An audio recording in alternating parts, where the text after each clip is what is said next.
Hi K-Babies, it's Miss Doster from Princeton University, and today we're going to learn how to solve a story problem while at home with your families. So families, when we solve story problems in class, we read it 3 times. And on the first read, we want the children to keep their pencils down. They shouldn't have their pencils up, and they're going to listen to the story. When they listen to the story, they're going to listen for the action. When they listen for the action, it'll tell them whether they're getting more or whether they're taking away. So I'm going to read the story 3 times. On this first read, they should only be listening for the action. There are 17 children at the blue table and 8 children at the orange table. How many children are there all together? They should be listening for the action. I'm going to read the story a second time. And on this second time, they should be marking up their problem. When they mark up the problem, they circle the numbers or the amounts or the values. They underline their unit. The unit is what we're talking about. So we can be talking about popsicles, we can be talking about candy, we can be talking about anything, but whatever it is that we're referring to, that's our unit. After they underline the unit, they're going to cloud the action. They're going to put a little cloud around whatever action word lets them know whether they're getting more or they're taking away. So I'm going to read a second time. This time they should pick up their pencils and mark up the problem. That means they're circling their amounts, underlining their unit, and clouding their action. There are 17 children at the blue table and 8 children at the orange table. How many children are there all together? If you notice in my problem, I've circled the number 17 and the number 8. These represents amounts of children. The children are the unit. That's why I have children underlined here and children underlined there. If you notice, I have a cloud around the word and. And lets me know that I'm getting more. It means in addition to. Now I'm going to read it a third time. On this third read, we need to make sure that they write a number sentence to match their answer. So, listen carefully.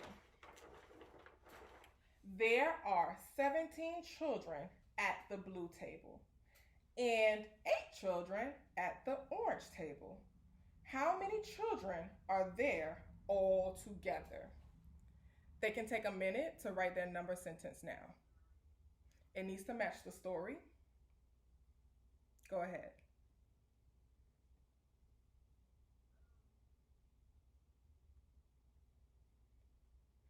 Now families, after the third read, they retell their story problem to the entire class. So you can pause this video right now and have them retell this story to you in their own words. Take a minute.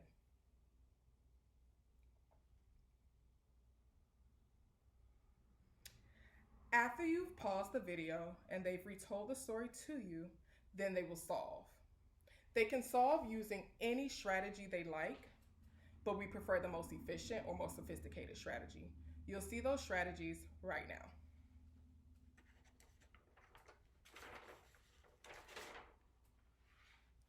At the bottom of our sheet, you'll see a number sentence.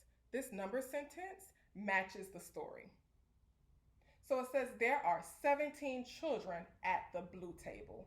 Notice I wrote 17. I wrote 17 first because it represents the first set of children that we see at the blue table.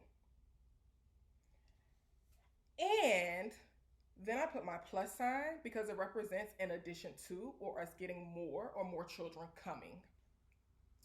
8 children at the orange table.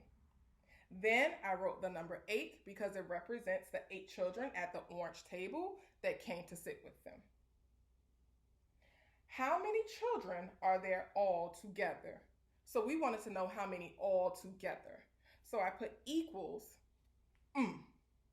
equals, The is the unknown, it's what we're solving for. Take a minute to make sure that their number sentence matches the story.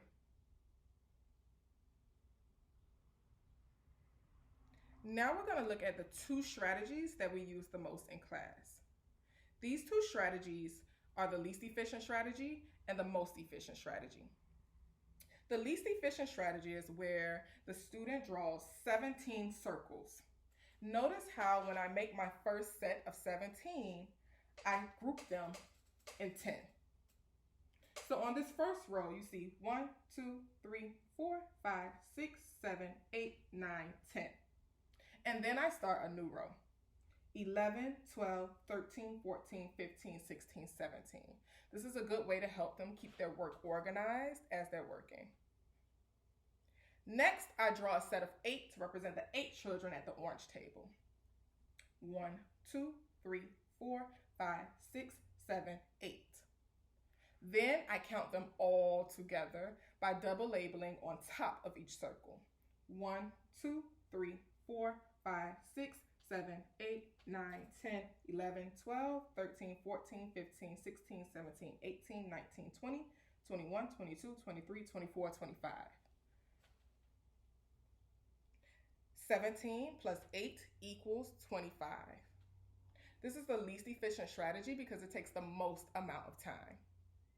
I'm going to move to the more sophisticated strategy at the bottom, where we don't write 17 circles or draw 17 circles, rather we just write the number 17. It still represents the same amount, it's just a quicker way to get it done. 17 plus, and then I only make my 8 circles. I start with 17 because it's the greater number.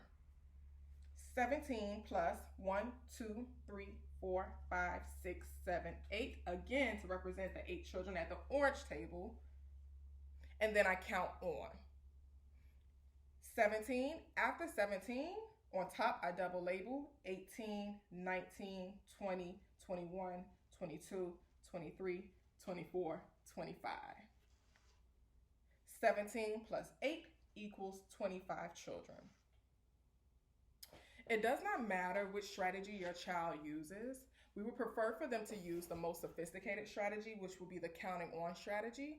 But wherever your child is at this point in the school year, it is okay as long as they come to the correct answer.